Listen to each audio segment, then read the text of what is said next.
Welcome to the EcommOps Podcast. I'm here together with Dayu, and we're educating D2C brands on how to do China fulfillment the right way.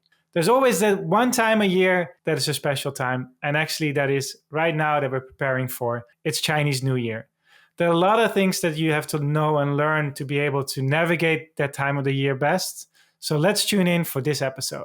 We just had the peak season behind us. We had quite a peak season, I must say. Very grateful for our clients for achieving that goal. Peak season behind us, Christmas, New Year, and actually now the next holiday is lining up. We do always get questions about how to navigate Chinese New Year more effectively.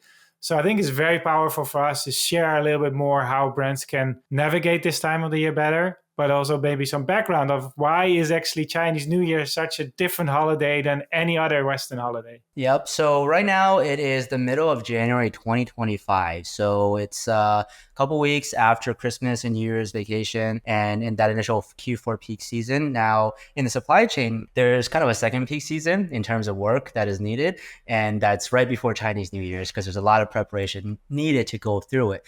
Now, the biggest reason why is how long the actual holidays actually are for at least the vast majority of companies out there. There's going to be outliers, but typically, and this does change every single time. And by the way, depending on when you actually watch this, Chinese New Year's could have passed already for this year. However, this knowledge is going to be relevant for every single year. Just note that this is in 2025. So whenever you're watching this, make sure that because the Chinese New Year's date actually changes, make sure that for your year, Google when Chinese New Year's actually is and adapt your dates accordingly. So this year, Chinese New Year is January 28th. From an EcommOps and a lot of logistics provider standpoint, this year we're taking roughly 10 days or so. So Simon, maybe talk a little bit about like how EcommOps deals with Chinese New Year's in terms of its break off. So we're off for 10 days. In this case, January 26th till February 4. Picking up on February 5. It means actually not just these days. It's actually that it starts earlier and it ends later because for at least 1 week prior to Chinese New Year, there's hardly any logistics being shipped domestically in China to our warehouse. So that's one thing definitely to consider. And then towards the end of Chinese New Year, or at least there is factories that need to pick up the production. They might need to get new labor resources. They need to get more raw materials. They need to start the production, et cetera, et cetera. So typically 1 week before Chinese New Year and 1 week after, there's not so much new supply coming into our warehouse. Obviously, we will fulfill orders based on what we have in the warehouse. But when it comes to disrupting the supply chain, that's something that's very important to consider for each D2C brand. Yeah, so if you think about it, 10 days or so of a logistics disruption is not too bad, right? It's not great. However, the reason why we take 10 days is because that's literally how long the couriers take off. So there's nothing to actually send or no one to send to. So we actually follow the courier holidays. 10 days is not too bad if you manage your customer expectations accordingly, because if you think about it, when you're halfway through, then you're only like 5 days delayed, right? So you do have to manage your shipping times or ramp down your marketing spend during this time. However, what Simon alluded to is even though we're just off for 10 days, unless you're actually planning for your production and supply chain accordingly, you could actually have a much bigger disruption than 10 days. And it's because a lot of factories out there, they actually take longer than 10 days, sometimes significantly so. I've heard of factories taking 20, 25 days. And we've had a lot of questions on why, right? Like why do factories take off so long? Why is it such a long disruption? The reason is Chinese New Year's is, imagine it's like Christmas plus New Year's plus Thanksgiving plus one or two other holidays all combined into one. It is by far the most important holiday throughout the entire Chinese annual calendar. And we actually do not give, and I don't suggest that you give your factories too much pressure during this time to, start earlier or close later to get your orders through because of the nature of factory work. So the vast majority of pretty much all factory workers are migrant workers these days, which means that they're coming from all across the country and they are normally staying on dormitories on the factory grounds. And they're not really paid that much. They can't really afford to take planes. They can't afford to take fast trains. Literally, like during normal times, they have no opportunity to actually visit their hometown.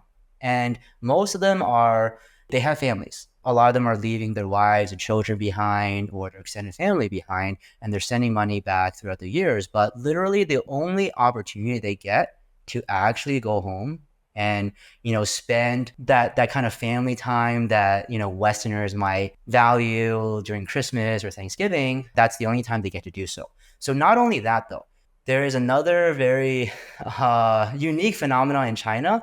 So in Chinese, it's called 春运. It literally means like spring migration. So in Chinese New Year is called Spring Festival, and it's about welcoming the new spring coming in, and that's the concept of the New Year. So what the spring migration is, literally everyone around China, and by the way, like I'm gonna go back to China for Chinese New Year's as well. So also around the world are traveling back home to China. So there is tremendous pressure on the entire transportation system. And remember, most factory workers, they cannot afford to fly. They're in a desperate rush to get on whatever reasonable train tickets that they can actually get in order to make it home during that period. And sometimes that actually means queuing up for days in advance and hoping for, whatever day you can finally get a train ticket. And this is why actually, whether the factory owner likes it or not, they're going to take all of their personal days off around Chinese New Year's, so that technically, even though the official days off might be 10 days, they're going to take 10 more days off to center all of their personal days around that time, so that they can actually have the time to make it home on time, maybe early, leave home a little bit later as well, spend that one time the year to actually spend time with their loved ones, and then get back to work 100% the rest of the time. Chinese New Year's is the one time during the year that we don't suggest you put too much pressure on your factories, because sometimes, and actually many times, even if they want their workers to stay, they're not going to stay because they want to go home.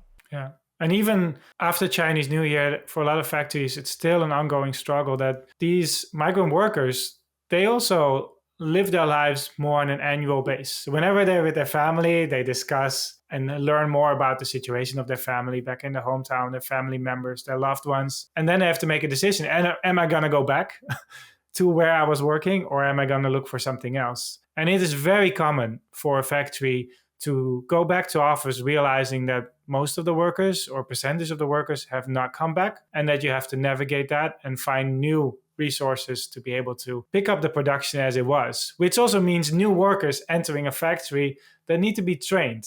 And I think that's something that really is important, because the factory has ways of optimizing throughout the year, obviously, but we also have to retrain people how to use machinery, what is your standards, et cetera, et cetera. And that's something that is also easily overlooked. It's not just about just getting that ticket to the hometown and doing that as early as possible so that you secure that you can be there with your family, because there is actually a risk of staying behind in a factory campus, which you don't want to. At any cost, you want to go see your family that one time a year. And then also coming back is like navigating what is it that I'm going to be doing the next year. And it is really how a lot of the migrant workers, a lot of factory workers are looking at this time of the year. A lot of reflections. They have enough time to reflect as well, because they're not just hours, it's sometimes even days. You have to also realize that their hometowns are not next to a station, are not next to an airport. There can be really bumpy roads getting to where their hometown is. Infrastructure in China is amazing to get from a bigger city to another city, but there are still rural areas that people are living that are not that easy to navigate. And it does take 2 or maybe even more days to actually arrive. Yeah, and actually, I'm actually heading back to my hometown in northeastern China. It's like far off. It's called Changchun. It's like north of Korea. Like it's almost Siberia, so it's very far away. But I'm actually even flying some red-eye flights to actually make it on time, just because it's so brutal to find, the right tickets at even reasonable prices to get home. And, this is something that is a very important Chinese tradition, this concept of going home for Chinese New Year. So again, I mean, the main takeaway here is this is why Chinese New Year's is so important. This is why there is such a long disruption. Whether like it or not, like it is going to happen, but hopefully that everyone here like understands the concept of like going home for the holidays and respects the factory workers for doing so as well. And there is also a very common question of, well, why is it that factories take sometimes 20 days off, and like we're pretty good about taking 9 or 10 days off? To be completely frank, it's labor costs as well. Factory workers, a lot of factories, especially if they're lower margin products, they pay their factory workers just enough. So not high enough for them to be always motivated to work as late as possible in the holidays, or even come back to the same factory. It is very common for market standard factory worker pay to just not be so attractive enough to actually retain the workers year after year. Whereas by the nature of our business, it's so important to have, for EcommOps, I mean, it's very important to have that steady core labor base that we do pay above market, at least compared to factories. So we do have some more clout to make our employees stay a little bit longer, or, we also pay enough so that they can actually afford more reasonable transportation options to actually get back home on time. So that leads us basically to, okay, what does that mean then for a D2C brand? How do you get prepared? Okay, I respect that my factory is off there. I respect that there's a national tradition there. How do I navigate this as a brand itself? Like, what are really the do's and don'ts that you have to consider when you manage your supply chain? Yeah, so it really depends. So again, right now it is mid-January. It is like 2 weeks away from when Chinese New Year actually starts. And that's when we record this. By the time you listen to this, it'll probably be later. It's going to be too late for you right now to plan for your production run. Factories are already starting to ramp down. Or what is also common is that they have a core sales staff that actually, stays as late as possible, but then really there's no production happening because like all the production workers are actually off.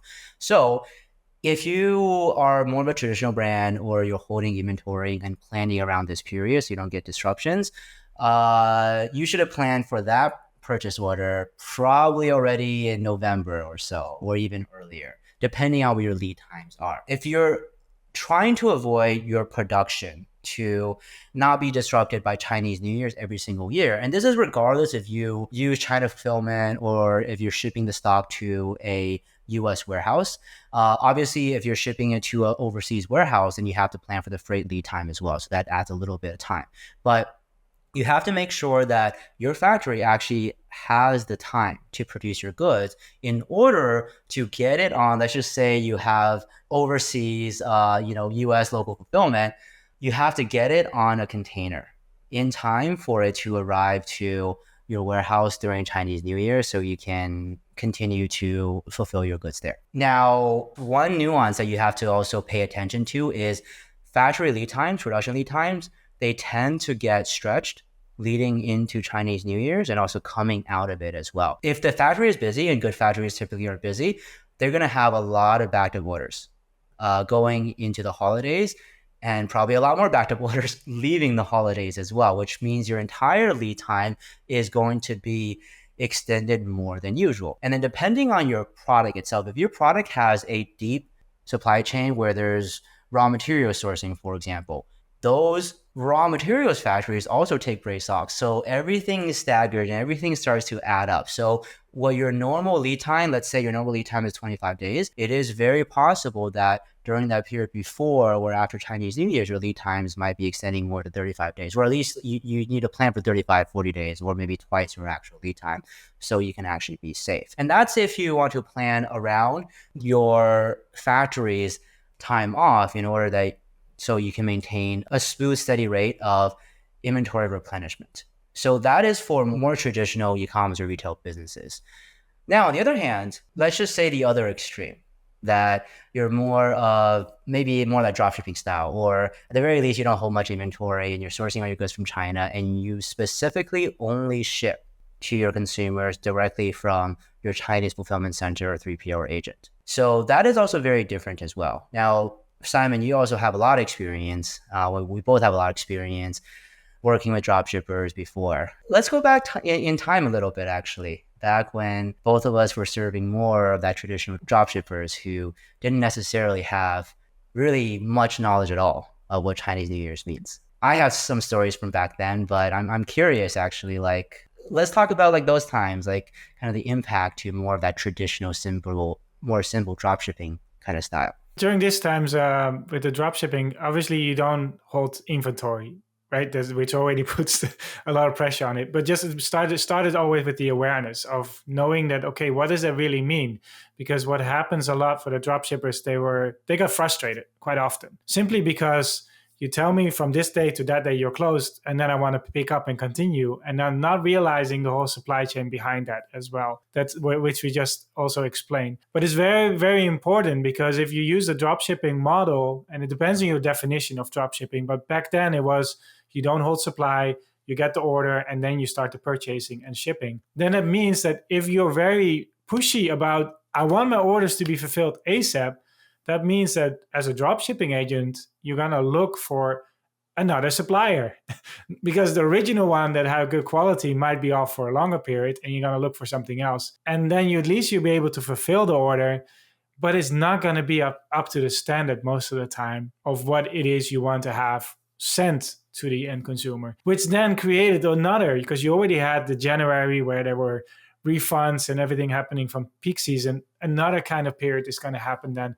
after Chinese New Year, that is going into February and March, which was very, very common back in the days for me, that there was frustration, no awareness to be able to fill that gap. And then you just fulfill the order. That was the goal. And that's obviously the wrong goal. And that's also why when we're working currently, that's definitely something looks differently, because there's more planning involved. But for me, that was one of the main stories of pushiness, of getting orders out. That was the goal. And then actually completely messing up the supply chain and having that after effect that normally ended up badly for the dropshipper themselves. How about yourself? You have any stories around that time? Similar to what you're alluding to, back in the day, I'm talking about maybe like 5-7 years ago, like during like those days of like AliExpress, like very simple dropshipping, it was basically kind of assumed that Chinese New Year just comes with a lot of like chargebacks and refunds and customer issues. That doesn't have to be the case, okay? And a lot of that reason is because of, I think there was a little bit of a blame on both sides. From a store owner's perspective, there was just very little understanding of like what the actual implications of Chinese New Year's means. And it's not just literally what the holidays are. It's the supply chain behind the holidays, and stuff doesn't get made for 1 week, 2 weeks before the holidays even start. Now, to be fair, I think that there was a responsibility on supply chain providers or dropshipping agents or AliExpress sellers that they also didn't share the nuance of what Chinese New Year's actually meant. They would literally say, hey, Chinese New Year's from this date to this date. And then we could still fulfill, quote unquote, fulfill orders. Now, that was the most common time during the year where honestly, like I think this is a very big problem with traditional dropshipping, was that then the suppliers would a lot of times actually just upload fake tracking numbers. It's like, oh, we're working, we're giving you tracking numbers, and then like nothing would move for like 2 weeks. But it's like, oh, we did our job to give you the tracking numbers, right? So obviously that is what causes issues. Now, none of this has to happen. And this is why, we're spending time to help explain what the nuances down the chain or, up supply chain is. Make sure that not only do you understand your 3PL's operating hours, when their last cutoff date and time actually is before your orders then have to wait until after Chinese New Year's. And beyond that, understand your factory's last orders as well. And that is very important too. And how much stock are you preparing accordingly, given how much time, not that your fulfillment is off, that your factory is off, assuming that you want to keep fulfilling through Chinese New Year's. So for example, if your factory is off for 20 days, you probably want to buffer like 25, maybe 30 days worth of stock, because there is going to be a lot of backup before and after your factories take off. So hold more stock through this time, assuming that you actually want to fulfill smoothly throughout the last day of fulfillment before the holidays, and then get back into it as early as possible after the holidays. Now, there is that, let's just say that 10-day period where nothing happens in terms of fulfillment either. Now, we're not going to give you tracking numbers. EcommOps is going to tell you that nothing is happening, so like we're not sending stuff. As an e-com seller, let's assume that you're only shipping from China. think about how you manage that with your customers. So my strong belief has always been customers don't get pissed just because stuff happens. Customers usually get pissed because they feel like they've been lied to. They feel like they expected something that they didn't receive. So during Chinese New Year's, don't have the usual shipping times. Like, yes, during normal times, shipping could be as fast as 5 to 8, 5 to 10 days, right? Now, during Chinese New Year's, for those orders, extend that or add a processing fee or add temporary sold out or something like that. Or honestly, maybe just like ramp down your marketing efforts and don't sell for a while. Trust me when I say that making a little bit less money because you're converting less customers because of longer shipping times or because you're actually ramping down on marketing or maybe marketing stuff is sold out for like a week or 2 week period. If you're thinking about the long term, the damage to your business from tons of unhappy customers who may never purchase from you again, who might shut down your payment accounts, your Facebook account, whatever, because they felt like they've been lied to throughout this period, it's not worth it.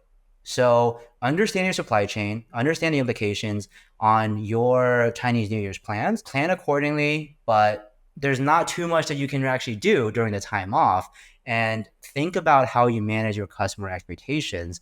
And sometimes that means maybe just ramp down your sales, unfortunately. Our larger brands, they have hybrid fulfillment. So basically they make a switch, which is a very common practice. So the local market has stock and as well as in China. So then everything is fulfilled locally. For the brands that are fully relying on China fulfillment, there are ways to overcome it, but you have to simplify it. And there are ways to simplify by setting some of the products as out of stock and then focus on your best sellers, because these are the ones that you can plan best. And you can also know you have confidence that it's also going to sell out. So you have to prepare more inventory.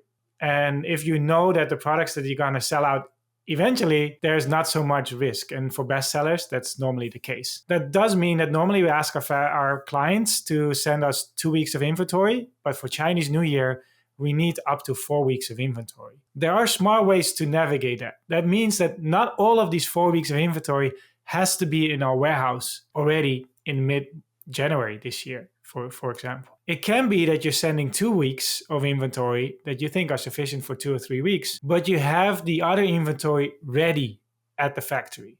So whenever they're back in the office, whenever they're back to the factory, they have to ship it out to our warehouse. They don't need any production. They don't need to do anything else other than shipping it. They don't need a skilled worker. They need someone that can manage it to ship and book the call to be able to get the truck shipped to us. Why is this very important to realize is that it opens up your flexibility on your cash flow. If you have the right arrangement with your factories, that means that you normally tend to pay something up front and once it leaves the warehouse. Even though you might have placed an order with an MOQ of 10,000 pieces, you might decide to send 6,000 pieces first. The remaining 4,000, leave them in the warehouse and send them once you have someone back at your factory. And I will pay the remaining amount in full to you and then ship it to, in this case, our fulfillment warehouse. The squeeze that's happening in Chinese New Year is normally cash flow driven because you're building a brand, you need to buy more inventory. Sometimes you don't have all the cash already at hand because it might be held somewhere. You need to put it into inventory and that squeeze really arises then. It is a conversation you should have with your factory. Although the MOQ might be 10,000, the stock remains in their warehouse for some of it, then you can still negotiate, let me pay the remaining part later. That really opens up more flexibility so that you can still run your ads at a slower pace for the products that you know they're going to sell and have an honest marketing messaging about this. Just like Dayu said, very crucial, don't overpromise, don't scale up, but have a sustainable business going on in the background. It's fine, and obviously it's going to be paused for a little bit, but just be open about it. So all that being said, I mean, there is actually a strategy to pretty much completely mitigate the impacts of Chinese fulfillment for most of your markets. Now, this is assuming that you already have the production planning set, that you have stock already in production already. And by the way, by the time that you hear this in 2025, at least, it's going to be too late to unfortunately use this strategy. So keep this in mind for next year. That's hybrid fulfillment. So even though that EcommOps focuses on China fulfillment, I always believe that the theoretical optimal in supply chain planning and logistics strategy is a hybrid fulfillment model where you have maybe most of your goods shipping directly from China to consumers, but you at least have backup options in your main markets. So for this Thai skincare brand that I'm partnering with right now, our main markets are the US and Thailand. And normal times, we fulfill 100% of all of our orders from China to more than 14 or 16 different global markets.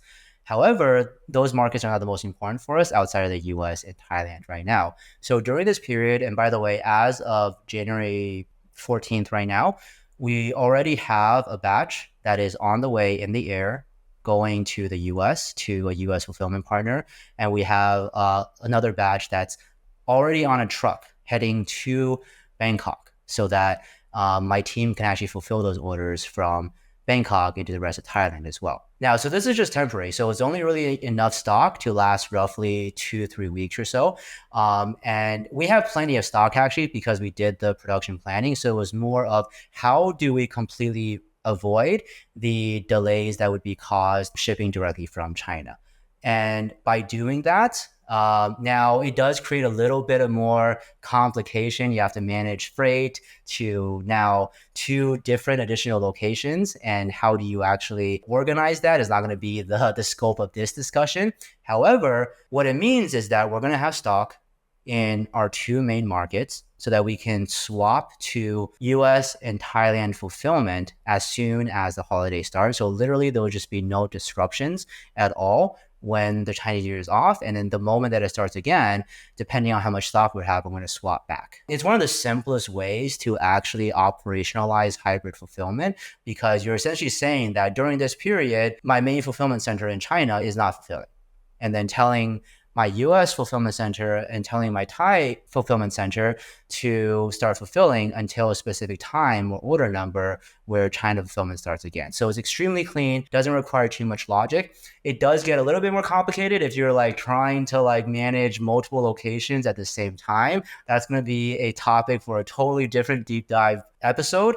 However, that is one very, very viable strategy that actually most of our bigger brands, most of our bigger clients actually utilize that strategy to completely mitigate any impact from the Chinese New Year's break. And this is also what you mentioned, right? It's important to notice is that shipping costs tend to stay high up until Chinese New Year for this kind of reason. Although there might be less B2C orders to fulfill, there's still a lot of stock and inventory movements that are going across the globe. There's still a high demand for air freight. In our case, we mainly use air freight. So therefore, there is always some price squeeze. We see the prices normally go down after Christmas, and it has been this year as well.